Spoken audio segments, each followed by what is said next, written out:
I'm Ashley. I'm Lauren, and this is Whispers in the Basement. Happy Friday! Before we get into today's episode, we wanted to take a moment to introduce ourselves. My name's Lauren. I am the co-host. Ashley and I have been friends for about 9 years at this point, and we are jumping into a podcast together. Has it been 9? Yeah, it's been 9 years. I feel like it has at least. You're stuck with me. Well, I actually ended up stalking her on Facebook, and then somehow she got hired at the same job that I ended up at, and it's been kind of... Yeah, just Dunzo since then. Dunzo. So I am married. I have a dog and a cat. Some days I do not claim the cat. Poor Finny Finn. I have a side hustle where I bake sourdough bread, and I also commission friends and family to do baked goods. Currently, Ashley is doing pumpkin bars, which are phenomenal, and she's having her first release of those tonight. So we'll update you next week on if they are super successful or not. I have all the faith that they will be, but Ashley does not. So I guess it's my turn. Yeah? Yeah. My name is Ashley, and I don't have a side hustle like Lauren. I am also married. I have 2 kids, and basically no life.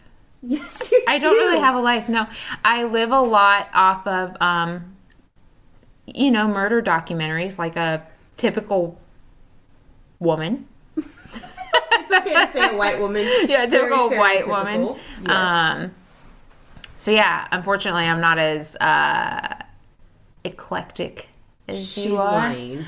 But yeah, so we decided to do this podcast as like a fun hobby. We both kind of like conspiracy theories, mainly based around like pop culture. And also, I love things that are just weird. Yes. I guess that's a good way to describe it. No, Weird. that's very accurate. Ashley is the person that you can talk to, and she will have 500 stories about things that you would have never thought to research, but she knows all of the details, and you're like, how do you know this? The Reddit, it's just me spending so much time on Google, and just it's like my brain is a sponge for useless information. Really, I can't remember my kid's name half the time, but damn it, I can remember a lot of just like stupid stuff that pertains to nothing of everyday life. So, But yeah. it leads to really good conversation, so that's why a podcast will come naturally. We hope so, anyways. Yes. We hope so. Which I guess will lead us into Today's topic. Yeah. So I think the way that these are going to be structured is I will do an episode on something just kind of like that you wouldn't normally hear about or know about. And then the next one will be Lauren doing like a conspiracy theory on a pop culture or, I somebody love famous. celebrities, so mine will more than likely be celebrity-based. Yeah. Cool. Basically, anything peculiar, which covers... I was waiting for you to butcher that word, man. Okay, keep going. Sorry. which covers anything from conspiracies, lore, myths, legends. Anything creepy. You like that? Yeah, you Okay. have a good whisper. Just don't look at me when I do it. So I guess that leads us into today. So today we're going to talk about, as soon as I can pull this up, the man who sold his soul to the devil. Have you heard of it? No, So you have no idea what this is about. I have no idea. You didn't Google this prior to showing up? Absolutely not. You told me not to. Okay. So I'm going to start by talking about who he is, a little bit about his life story, and then we'll get to the end where the legend, myth came up about him selling his soul to the devil. Ooh. Yeah. So today we're going to talk about the man who is said to have sold his soul to the devil, Robert Leroy Johnson. Johnson was born May 8th, 1911 in Hazelhurst, Mississippi. I feel like I need to be looking at you while I say this. A lot about this man is still wrapped in mystery. I have done some pretty good deep diving, but some of the dates attached to him are just guesstimates. He spent a majority of his life traveling. So like 70% of his life was really kind of spent traveling back and forth. So dates are not solid. Even his birthday is kind of just a guess. You didn't have that social security number? You know, that's a good question. I probably should have looked that up. I thought you were going somewhere with social media about this, and then I was like, no, Lauren, it's 1920. Or 1911. All right, so anyways, he was born to Julia Dodds and Noah Johnson. He was one of 10 kids. His father, Noah, was a pretty well-known landowner, and he was also a furniture maker.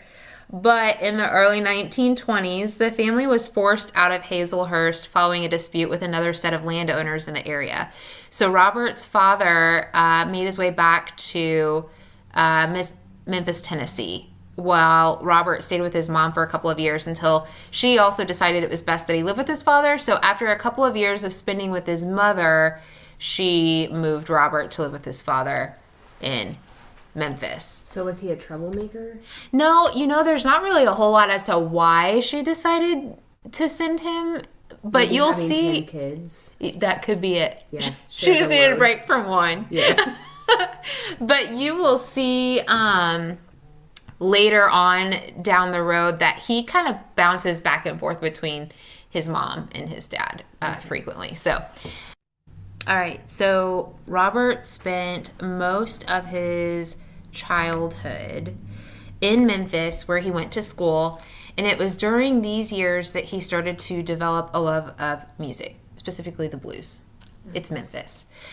As he got older, he would move from Memphis back to live with his mother in the Mississippi Delta, where he would again attend school. So like I said, back and forth between his mom and his dad a lot. Ashley's furnace just did something crazy and that scared the living daylights out of me. So we currently, as we're recording this, have a lady running around our small town with a gun, and apparently she has had some hostages in our local health mart, and there are people... I'm sorry, it just sounds so like our local health mart.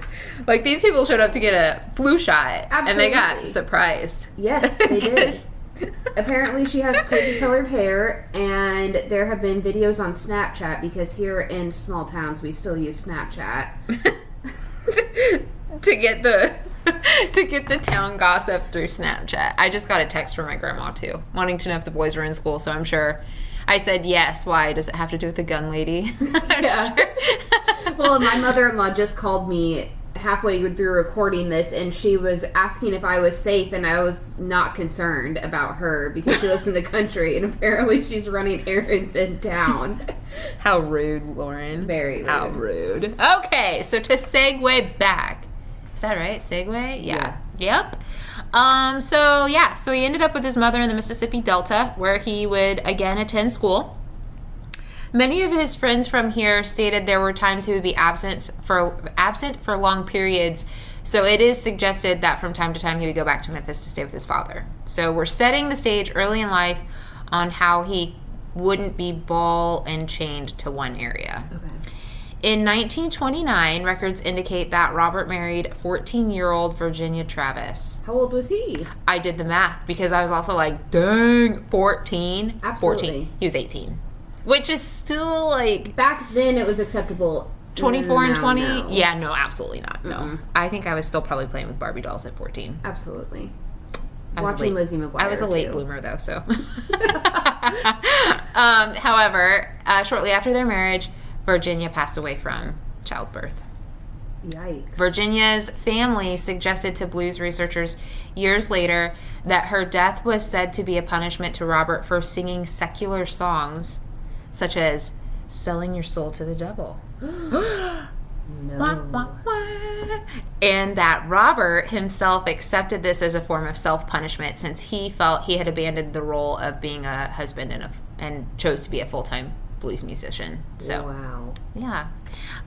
Still not good.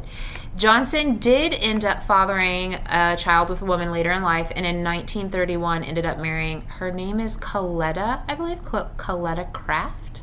Okay. They settled in the Mississippi Delta in 1932, and soon after Johnson left for a career as a walking, so what they were called back then, a walking or a traveling musician. Okay.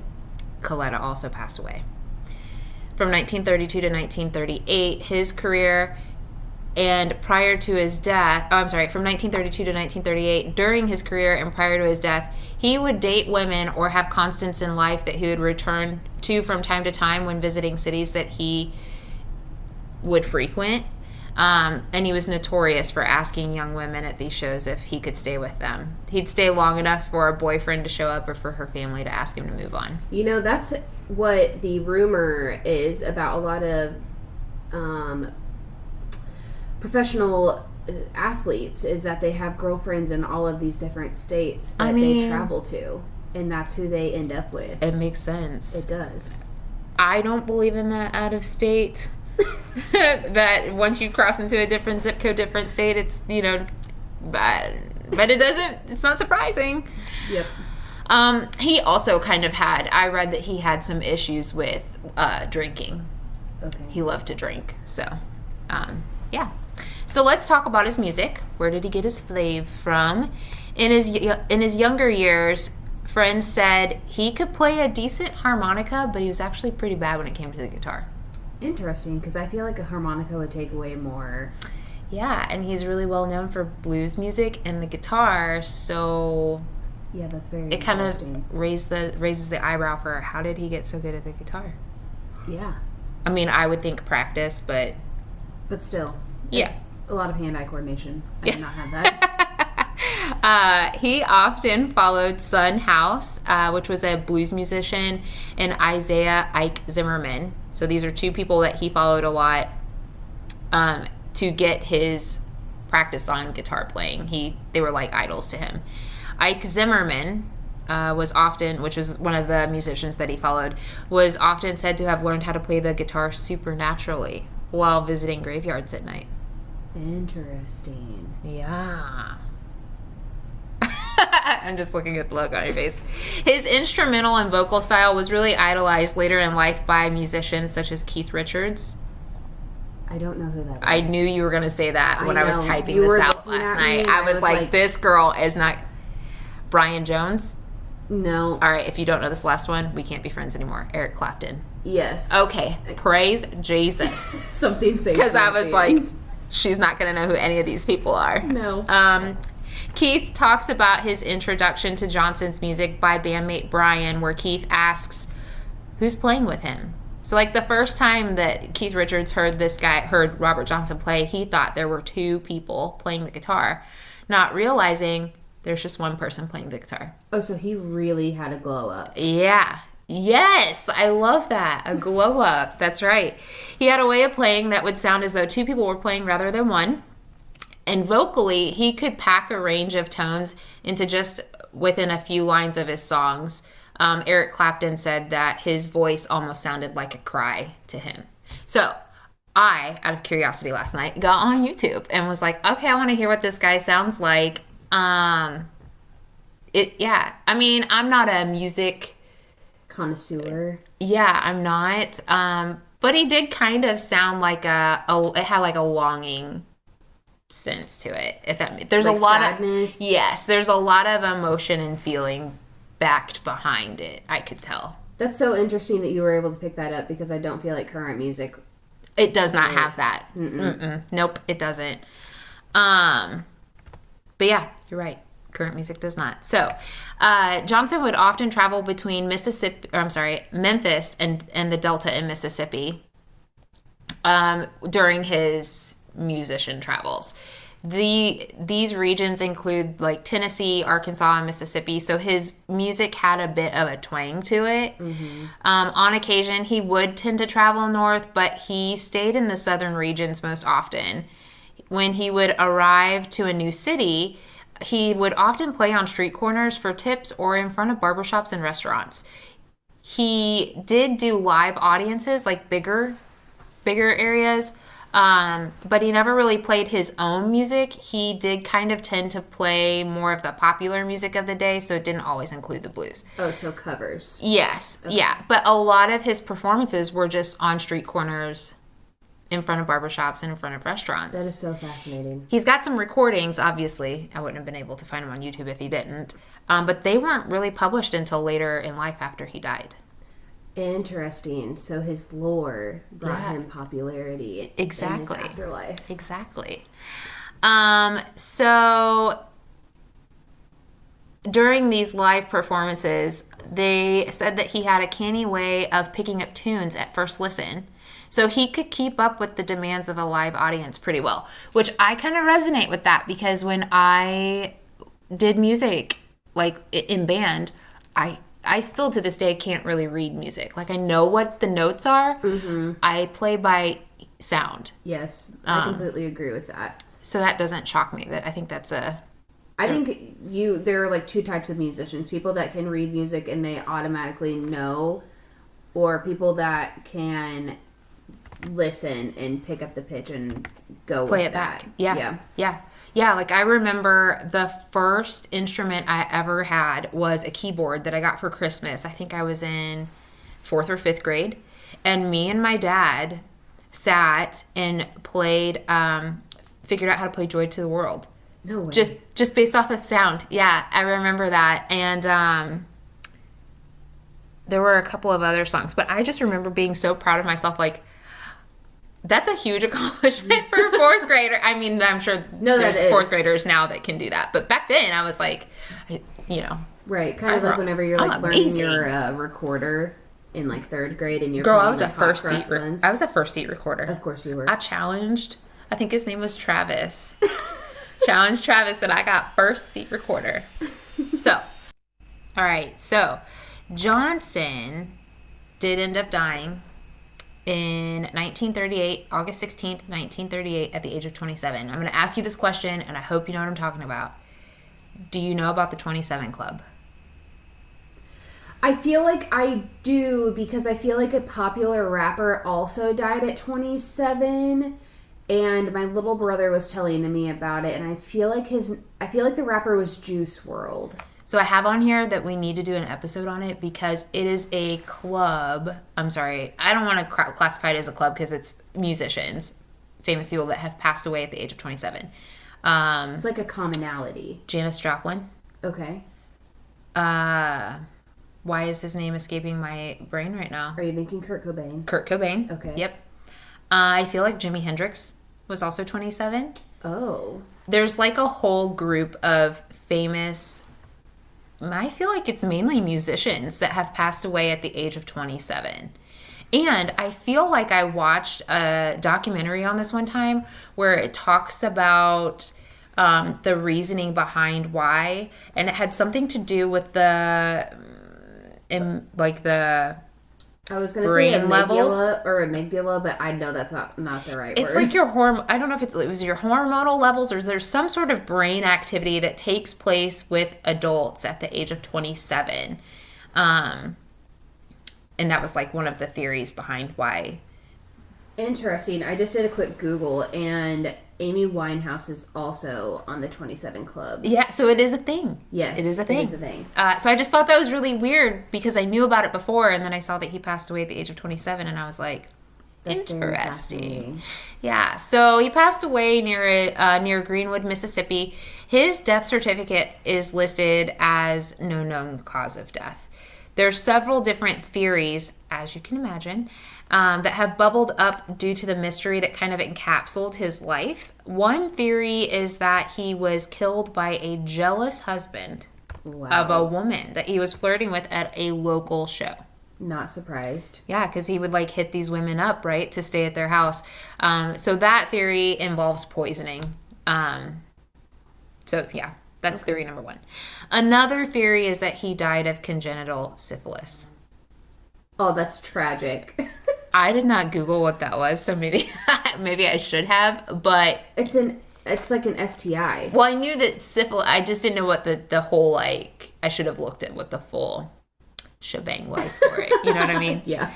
And then the third syndrome, or the third opinion, is that he may have had Marfan syndrome, which I did Google what Marfan syndrome was. I was going to say I've never heard of that. Neither had I. It is an inherited disorder that affects your connective tissues and the fibers that support and anchor your organs and other structures to your body. Wow, that sounds awful as Yeah. well. So it can affect your heart, eyes, blood vessels, and skeleton. And the damage can be mild or severe. If it happens to affect your aorta, it can be life-threatening. So the theory's been thrown out there mainly because of looking at past photos. These people that have this type of syndrome tend to look a certain way. They're very tall and slender. They have very long fingers. And in one of his pictures, he appears to have a bad eye. So somebody somewhere out there suggested that theory because of his long fingers, which, I mean, helped him learn how to play the guitar. Obviously, that's a good thing to have. But then his also one eye being bad, because that syndrome can affect your... And yet he still had a roster of ladies. Yeah. If anybody can find love. This is true. So you're asking, I know, where does the devil myth come into all of this? Yes. So originally, like I said before, Johnson was not the greatest at playing guitar. He was actually said to be embarrassingly bad. Mm-hmm. Legend has it that he met with a large man in the crossroads in Mississippi and sold his soul to be a great guitar player. The man took his guitar, tuned it, played back a few tunes, and then returned his guitar to Johnson. He became exceedingly well at playing the guitar after this.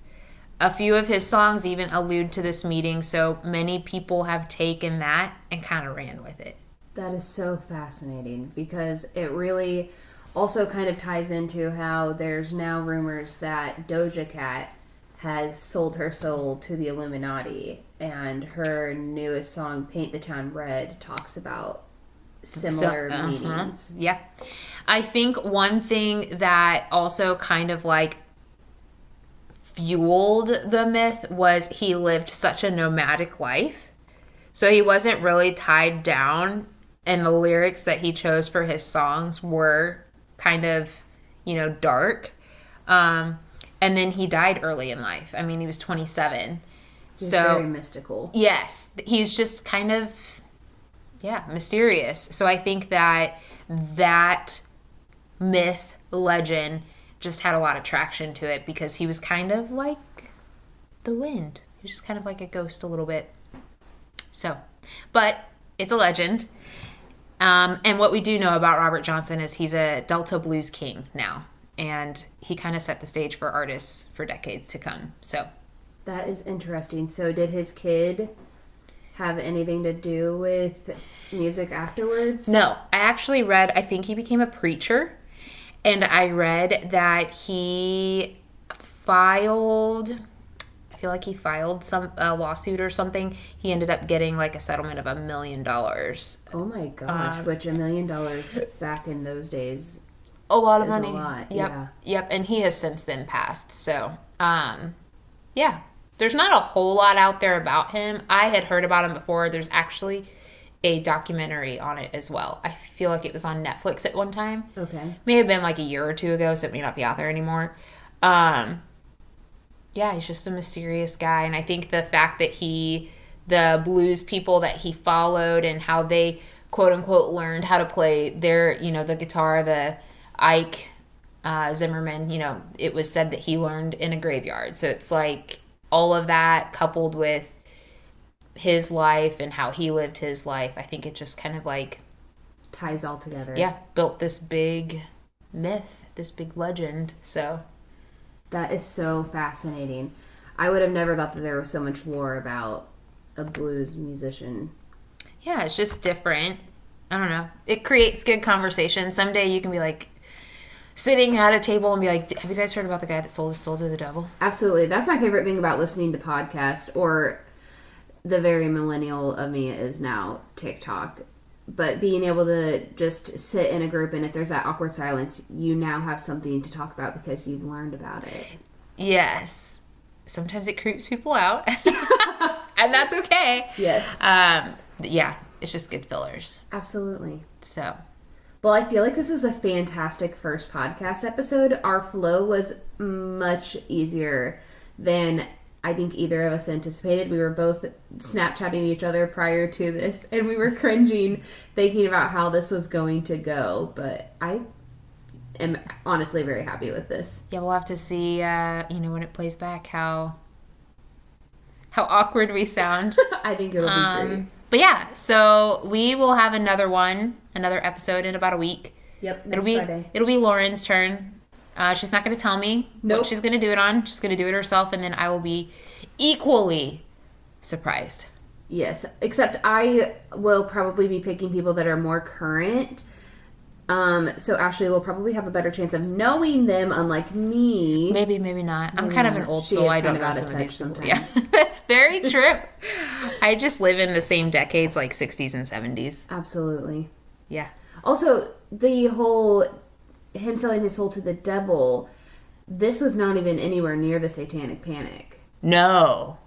It's so crazy to think that, because Satanic Panic was also tied to music. Mm-hmm. It's interesting how it typically is. Yeah, like music is tied to the devil or Satanic Panic or anything like that. When music is actually a commonly enjoyed medium. Yeah. Was it, it wasn't Metallica. I feel like my mom told me this story one time about somebody in like the 70s had said if you played, was it Black Sabbath? Backwards, it spoke in the devil's language or something like that. And then you had, you had the Memphis 3 come up, and that was, those kids were kind of deemed as bad kids because they listened to Metallica and they dressed differently. And then you had the Columbine shooting, and that one went back to Marilyn Manson and how his music was bad. It's very interesting how it does always tie back to it. Not always, but typically the music that ties back to listen music. Yes. Yes. Yeah. Very interesting. Another side. Yeah, a side conversation, because this is how our everyday conversations go. Yeah. Okay. Well, thanks for listening. We will be back next Friday. Yeah, we'll post another one next Friday. So see you soon, bitches.